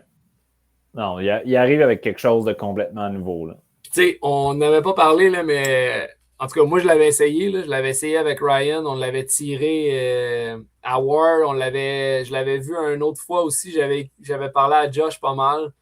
Fait que j'avais une coupe de sneak peek. Tu sais, les gars, on les avait vus le tester. Ça faisait au moins 1 an que les gars le roulaient, là, ce châssis-là. Là. Dans certaines itérations, là, mettons, la première version qu'on avait vue, il n'y avait pas de bridge. C'était vraiment juste un open bridge là, comme les ACC de base, là, sans être refermé comme là, ils l'ont sorti. Mais je pense que c'est cool comment qu'ils l'ont fait. Là. Ouais. Avec le folder. C'est ça. Ils viennent faire. En fait, moi, j'ai l'impression c'est leur réponse au MPA Hunter Comp. 100%. En tout cas, MPA en ont comme 2 ou 3. Là. Il y a celle-là. Moi, je l'ai ici. Là. qui est leur version ultralight, là, qui est comme juste en dessous de 3 livres. Puis mais j'ai l'impression, c'est ça. MDT, ils ont sorti un châssis en magnésium un peu plus gros, un peu plus pour le même poids finalement. T'as quoi, 3,1 livres, la MDT, je pense? Mais ça dépend quelle version. Parce que j'ai l'impression qu'ils en ont deux, parce qu'il y en a un à 2,4 livres, puis il y en a un qui est comme à 3. Ouais, mais je me demande si c'est pas un lapsus que Ryan a fait quand il a parlé, parce qu'il a pris Non, parce que j'ai vu dans leurs écrits du Shot Show que je l'ai vu à plusieurs places, mais c'est pas le même. T'sais, quand il en présente un, il est à 3,4, puis quand il présente l'autre, il est à 2,4. C'est peut-être genre avec ou sans bridge. Ben peut-être. C'est peut-être le bridge, la grip qui est peut-être pas la même ou des trucs de même. Fait que c'est dur à dire, mais il reste vraiment des options légères pour ce que c'est. Fait que, pour la question. Ils visent clairement les NRL Hunter puis les. Oui, exactement. Fait que c'est assez cool. C'est assez cool d'être réussi à à avoir sorti ça. Bon, là, les autres affaires, ça n'a pas été annoncé au Shot Show, mais oui, ils ont sorti le SkyPod, le Gen 3, qui est une bonne upgrade, à comparer du Gen 2 là, pour avoir. Moi, j'ai des Gen 2 ici, j'ai joué avec le Gen 3 Étienne, puis en fait, ils ont ramassé le Gen 2, ils ont réglé les affaires qui n'étaient pas extraordinaires dessus, puis ils ont fait le Gen 3. Là. Mais ouais, pour vrai, je suis content d'en parler, je suis content que tu en parles. Genre, juste, mettons, là, une des faiblesses des Gen 2, c'est qu'ils ont du wobble. Là. Je sais pas si on l'entend sur la caméra, mais il y a un petit rattle. C'est normal. Le Gen 3, il n'y en a pratiquement pas. Là. Ouais. Okay, c'est bon. J'ai l'air mon gars, là. Un peu. Ouais, un peu. Non, mais tu sais, en gros, mettons, rien que les pieds, rien que les pattes, tu sais, t'as un peu de jeu dans ta patte. Celle-là est flush. Là. Le rubber, il n'y a aucun jeu. Okay. Le fait qu'à bord, c'est correct, mais je pense pas que c'est ça qui va être un gros game changer. Les gros pitons sont vraiment faciles à pogner. Tu n'as plus à bord plus à 45 degrés comme ça. Moi, personnellement, je m'en suis servi une fois. Ça a crissement mal été, je m'en suis plus jamais resservi. Fait que, tu sais, je pense que ça sert à rien. Moi, je les ai jamais mis à 45 degrés. Ça fait trop de temps. Ouais, exact. Il n'y a pas de. C'est genre, peut-être si tu veux reach le bout d'un tire, mal coincé, puis le tire est vraiment immense, mais. Faut que tu sois mal pris.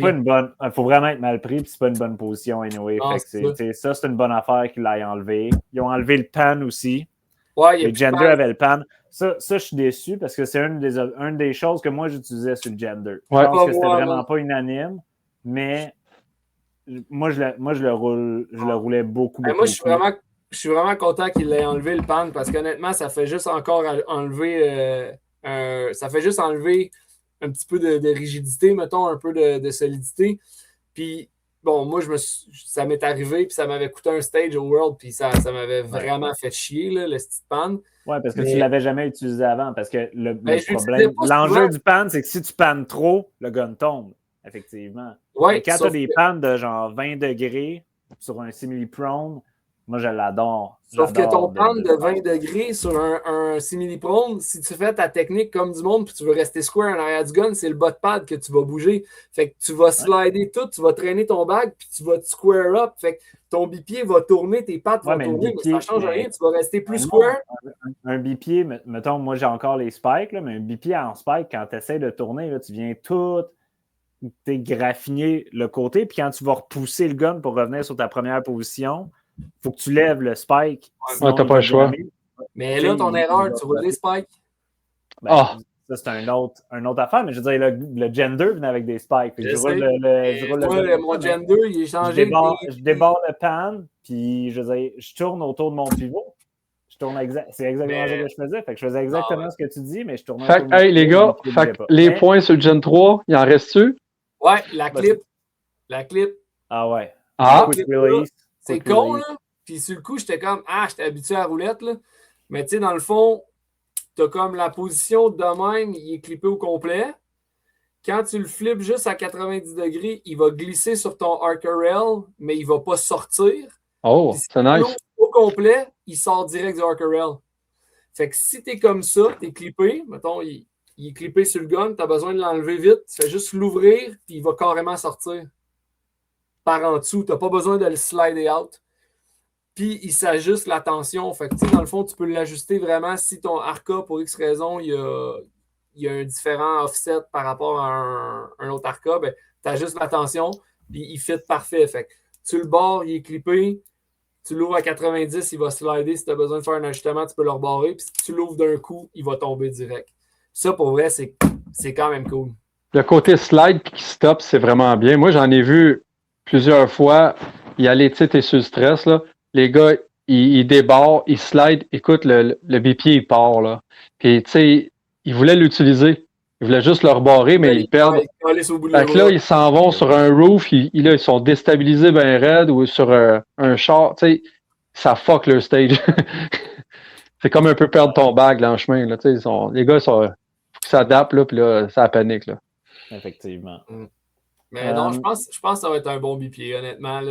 C'est juste parce qu'il est un petit peu plus stiff, il y a un petit peu moins de jeu dans peinture ici. Je pense que ça va être bien, honnêtement. Là. C'est des beaux plus. J'étais pas excité avant de l'avoir, puis quand j'ai eu, j'ai fait comme ah ouais, ok, il est vraiment cool finalement. Ouais, puis tu vois, moi, je l'avais déjà dit, là, cette saison-ci, je m'éloignais des Skypods parce que j'étais comme, il y a trop de wobble, puis il y a trop de contreparties pour le peu de fois qu'on les utilise. Fait que, j'ai laissé aller pour ma saison, puis je switchais à d'autres choses. Puis tu vois, là, avec le Gen 3, on verra. Là, ma décision était déjà pas mal faite sur ce que j'allais utiliser, mais tu vois qu'ils ont adapté le marché où est-ce qu'il était rendu pour répondre à ces améliorations-là qui étaient demandées là, quand même. Ouais. Ben, tu sais, ça, je te le donne, là, Moto. On s'en était parlé, tu sais, pour des vrais purs et durs modified prone sur une table, whatever, ou juste prone. Un true blind prone, un bon AccuTac, super solide. Il est très rigide. Il est mieux que le MDT, là. C'est sûr et certain qu'il est mieux. Il y a bien des gars qu'on voit, les gros tireurs, les gars, ils entraînent 2 bipieds. Ils ont un AccuTac puis ils ont un Skypod dans leur sac. Puis dépendamment du stage, si t'es sur des pneus, tu vas faire du rear tripod, whatever, tu sors le Skypod. Puis quand t'as vraiment un peu réduire modified prone, tu sors le AccuTac. Ouais. Good. All right. Dans les autres trucs, il y a Léo Photo qui ont sorti un autre trépied.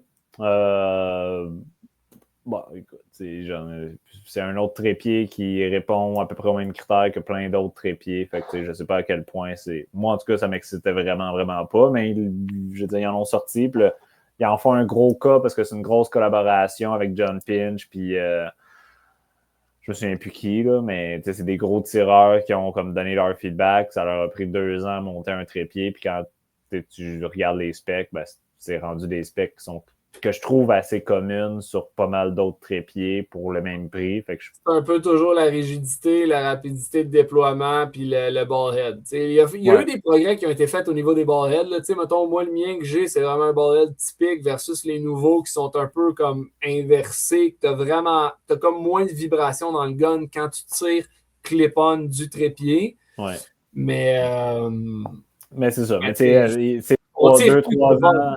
On tire plus que les pommes. 2-3 ans d'Airbnb pour présenter un trépied qui rivalise avec les autres. C'est pas une sortie que tu te dis, oh wow, c'est un gros gain. En tout cas, moi, c'est mon feeling, mais il faisait partie de notre liste de nouveautés, de la mienne.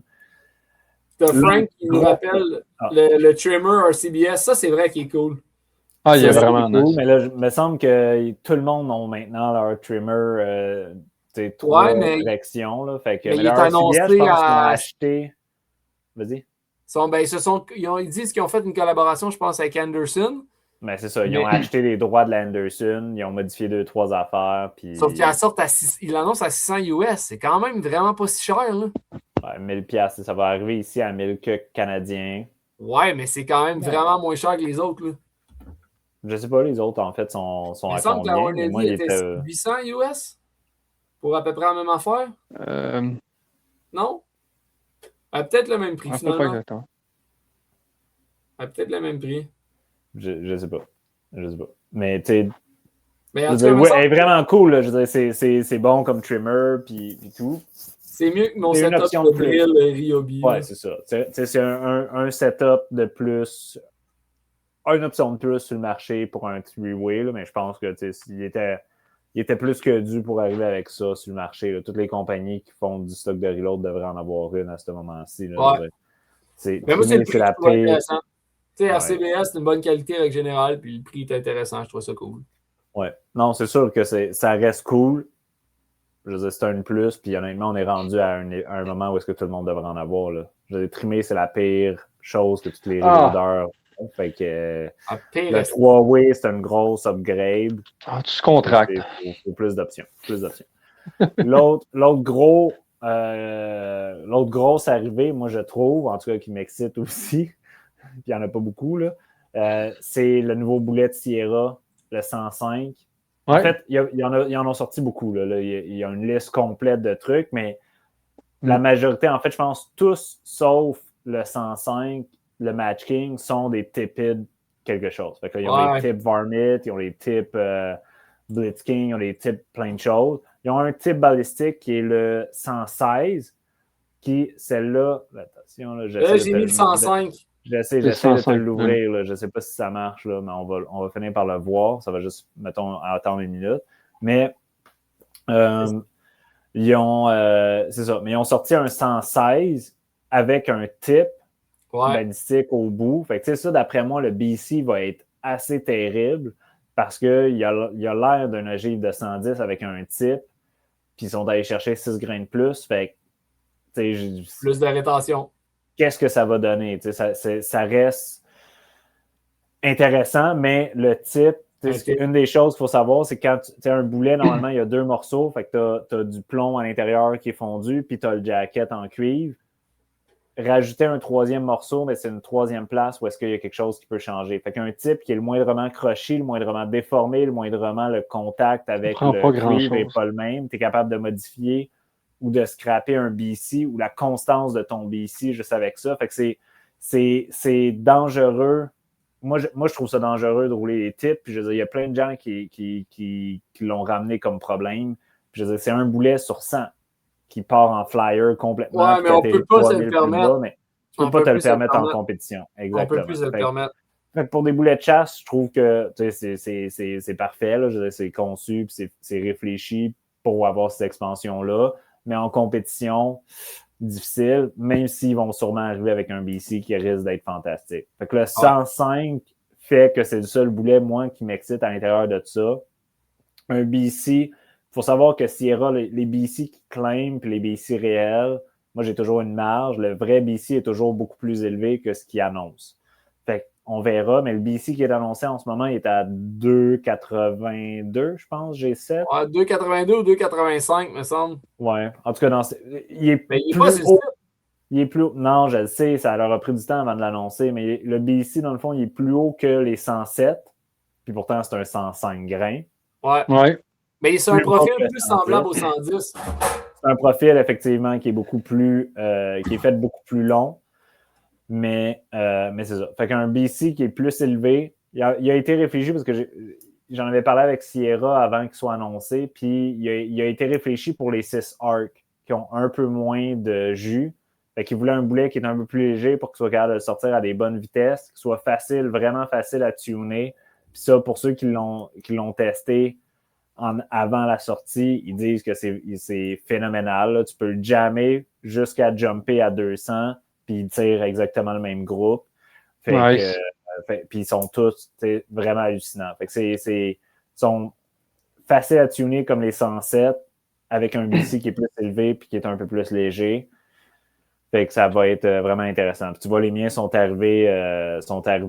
Fait que va falloir puis là, Yann, j'ai hâte de tester le BC pour voir ce que ça dit réellement. Là. Yann, tu parlais qu'il annonce aux alentours de 2,82 pour le G7? Me semble que c'est ça. Tu sais, si en plus, ils ont tendance à... quelque chose. Là. Fait qu'entre 82 et 87, là, c'est pas mal là. Parce que la bonne nouvelle, c'est que s'ils ont encore un peu sous-évalué par rapport à ce que tu expliquais plus tôt, le BC, le propre BC, on sera pas... Techniquement, il y a une possibilité qu'il soit vraiment pas loin ou égal au 109. Ben moi, l'impression que j'ai, c'est que c'est là qu'ils vont se ramasser. Ça va brasser, c'est intéressant. Je regarde j'avais tiré, c'était les 90 grains, puis j'étais 0.15 de G7 plus élevé que ce qu'ils annonçaient. je regarde les 110, je suis 0.10 plus élevé que ce qu'ils annonçaient. Fait que, si on joue à l'intérieur de ça, on se rajoute 10. Ouais, ils sont rendus. C'est rendu. Dans le calibre du 109, tu vas être proche du 109 de burger, mais tu vas avoir un boulet 4 grains plus léger, un petit peu moins de recul, un petit peu. Un ogive plus facile à tuner, peut-être un peu plus de vitesse. Fait qu'écoute. Puis moins dispendieux. Ben, c'est sûr que tu vas avoir moins de moins dispendieux qu'un burger, c'est sûr. Là. Les Sierra sortent vraiment pas cher. C'est tous des boulets qui sont normalement pointés aussi. Fait que, mais celle-là, il n'a pas l'air pointé, il a l'air trimé par contre. Oui, exact. Fait que, en tout cas, à suivre. Même ça va être le test, ça va être les fields qui vont nous dire qu'est-ce que ça dit, mais ce qu'il annonce est vraiment intéressant. Oui, ça va être le fun à suivre, ça, sur le terrain. Non? Ouais. Ouais, tu sais, moi, je tire du Sierra depuis des années parce que j'aime le rapport qualité-prix, tu sais. Je trouve que, en fait, c'est une excellente qualité. Ils sont très constants, mais tu ne payes pas la surprime de burger parce que la boîte n'est pas jaune. Tu sais. Ouais, effectivement. Puis, je veux dire, les 110, les Sierra ont dans les BC les plus élevés dans toutes les catégories. Ils ont besoin des twists plus rapides, mais. Nouvellement, ils ont des bons BC parce qu'avant, man. Nouvellement, les dernières générations, les 5 dernières années. Il était temps parce que, mettons, leur 140 grains, leur Sierra Match King 140 grains de C5, là, il était. Ouais. Mais Sierra ont comme 2 catégories de boulets. Ils ont des boulets ancestraux là, qui sont hyper fiables, hyper faciles à tuner, qui groupent bien, mais que les BC sont vraiment terribles. Puis ils ont l'inverse quasiment. Là. Des BC hyper élevés, mais qui nécessitent des twists hyper agressifs, ce qui les rend plus piqués par nature. Mais les 110, c'est exactement ça. Là. Mais ils sont hyper. En tout cas, on a été chanceux, là, mais ils tirent bien avec à peu près n'importe quoi. Fait que puis leurs BC sont fantastiques. Je suis pas prêt à cracher sur les 110 puis switcher pour les 105. Vraiment, vraiment pas. Mais c'est le terrain. C'est une belle option pour 2026. Ben, c'est ça. Les 110, ça va en prendre beaucoup où j'échange. Je m'a dit une affaire, j'ai eu tellement de succès avec, puis j'ai tellement pas eu de misère à les loader puis à les faire tirer que. Ben, c'est ça. J'étais un peu à la même place, mais advienne que pourra. On a une coupe de boîte à voir qu'est-ce que ça dit. Ouais, monsieur. Yes. Fait que moi, ça fait pas mal. En tout cas, moi, ça fait le tour de la liste. Y a-t-il d'autres choses sur le shot? Ça fait un bout qu'on n'a pas eu de questions. Le monde sont peut-être déjà c'est ça. Peut-être tout le monde est parti parce que il est rendu plus tard aussi. Non, mais on a quand même 1h30 de fête. Ouais, ça fait un bon. OK. Il est 1h26-56. Il vous reste 3 minutes pour poser des questions. Après ça, on ferme ça. Il n'y en a pas qu'on n'a pas répondu des fois. Non, vite. Non, je pense que non. Pas mal tout le long. Exact, ouais. Ça, je suis en train de voir. Ouais.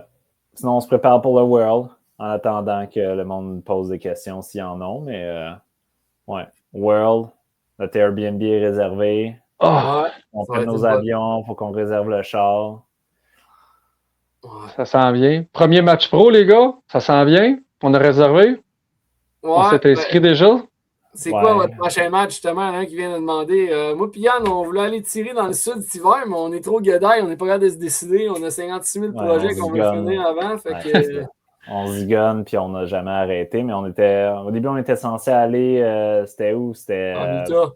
On avait parlé d'aller à Desert Chaos en Utah, mais les billets d'avion ne sont pas achetables, puis les billets de retour, c'est de la merde. C'est comme des vols de nuit que tu perds une journée de plus. Ouais, c'est des nuits avec des genre 16 heures d'intercaler entre 2 vols. Là. C'est dégueulasse. Fait que c'est pas tant. On n'a pas plus le goût que ça. On voulait aller à Gravestone. Mais on s'est pris genre une journée trop tard pour s'enregistrer. Puis venait de fermer les inscriptions. Là, on check pour MPA, mais je sais pas si ça va réellement arriver. MPA, au pire, ça va se décider. C'est une gosse, là. C'est la fin de la semaine de relâche. Moi, je t'ai dit, je suis déjà en vacances. Les billets d'avion sont faciles à je serais capable, là, mais ouais, il faudrait juste qu'on le fasse avant qu'il soit rendu. C'est quand même bien juste dans quoi, un mois et demi. Là. Ouais, mais sinon, genre, je pense qu'il y a un match régional genre en avril, à la limite, ça va être ça. Le parti de la saison. Ouais, ça va partir un petit match régional. Puis pro MKM, ce genre de choses-là. Fait que. Pro MKM, pro cheap. Puis je regarde les commentaires. Merci, c'est apprécié, ceux qui disent merci. Faites répondre à la question de François. Ouais, teste le BC des boulets avec la charte balistique. Ouais, exact. Je voulais juste dire avant, vite, Marc, gêne-toi pas si tu as des questions, tu nous écriras aussi en PV, ça fait plaisir. Ça fait toujours plaisir. Puis oui, les boulets, veux-tu l'expliquer, Yann, comment qu'on le faisait? Je pense qu'on en a déjà parlé dans un des podcasts. Si vous voulez aller mais tu sais. Vite, là, mais. Ouais, j'ai une vidéo sur YouTube, puis on en parle dans les podcasts. Mais tu sais, rapidement, tu regardes, tu rentres le BC XYZ que tu as, tu te mets une vitesse, un lecteur de vitesse. Là, fait que tu mets ton lab à côté, puis tu te mets la cible la plus loin que tu es capable. Tu as besoin de plusieurs cibles, là, pas juste nécessairement une, mais admettons, tu es capable d'aller jusqu'à 800, mais tu t'en mets une à 800, idéalement une à 600, une à peu près à 300. Parce qu'un BC, ta drop, elle va empirer progressivement plus le BC est loin. Mais si tu as des variations à courte versus longue distance, des fois, c'est juste la vitesse qui est à réajuster. Fait que tu as besoin d'avoir plus qu'une data dans un monde idéal. Puis dans le fond, tu pars avec ton balistique, tes tirs, tu as la vitesse qui sort. Puis tu rentres cette vitesse-là dans ton balistique, puis tu regardes, en théorie, ça va être quoi ta drop, puis tu regardes sur le target où est-ce que tu arrives par rapport à ça. Puis tu le fais pour chacune des distances, pour chacun de tes tirs. Puis ta vitesse devrait te dire exactement où tu devrais être théoriquement sur la ligne, parce que tu prends dans le fond ton target, tu y traces une ligne horizontale dans le milieu, puis c'est ça que tu vises. Fait que tu devrais toujours toucher à ta ligne. Fait que si tu arrives, mettons, là je vais parler en mills, mais ça pourrait être en pouces, là, mettons un pouce en dessous à 300, puis là à 600, tu es rendu à 6 pouces en dessous, puis à 800, tu es rendu à 20 pouces en dessous, ben tu vois que tu as une drop qui n'est pas équivalente à celle que tu as, mais ça reste progressivement, ça suit la même courbe. Là, tu réajustes le BC jusqu'à ce que tu arrives avec les mêmes corrections qui te remettent sur ton waterline, sur l'ensemble de tes targets. Puis ça va être ton vrai BC. Là, c'est expliqué vraiment vite, là, mais... Ouais. Juste les grandes lignes sont là. Juste le rappeler vite, là, parce qu'on avait parlé, mais genre règle de pouce, rule of thumb, en dedans de 600 verges, si ça aligne vraiment pas, faut que tu trouves les chances que ça soit ton BC sont très minces. En dedans de 600 verges, si ça ne s'aligne pas ta courbe avec ton calculateur, check ta température, tes environnementaux, ta hauteur de scope par rapport à ton canon, check la vitesse. Tout ça avant. Bonne. Ouais. Ton zérotage aussi. Tout ton zérotage, tout relié directement au gun, au profil, c'est sa coche. Le torque, tout. Verges, c'est là que tu vas jouer avec ton BC. Mais ça reste, tu te mets une cible comme Yann il disait, une en dedans de 600, une autour de 600, puis une passée 600. Mais si ça s'aligne jusqu'à 600, puis passer de 6 à 800, là, ça ne marche plus. Ben là, c'est là que tu joues avec ton BC dans ton calculateur. Une coupe de points de plus, une coupe de points de moins. Puis tu vas être capable d'aller aligner tes affaires. Puis d'habitude, ça ne bougera pas tant en dedans de 600. Fait que tu vas rester aligné toute ta drop. Fait que, bon, ça a l'air de répondre. Ouais. Good. Fait que, écoute, je pense que ça fait le tour. Fait que je vais mettre fin à ça. Je pensais pas faire 1h30. Ouais, je me doutais qu'on allait parler beaucoup. J'ai vu que celui de l'année passée, on avait fait 1h40 que. Fait que. Oh, ouais. Oh, wow. Ouais. Ah, puis j'étais tranquille. Les lives, on parle plus que les podcasts. Ouais, ben puis le bon point, c'est qu'on risque pas de fesser une poubelle en roulant. Alléluia. J'ai écouté le dernier épisode, c'est ridicule. À tous les fois, genre, on jase. Un dindon, un chevreuil. On va bien se taper un chevreuil à un moment donné. Il va arriver de quoi, là? Il y a un gars qui a échappé un fumoir la dernière fois. Intense. Merci, Frank. Right. Yes. Bon. Merci tout le monde, puis bonne soirée, là. Yes. Ciao.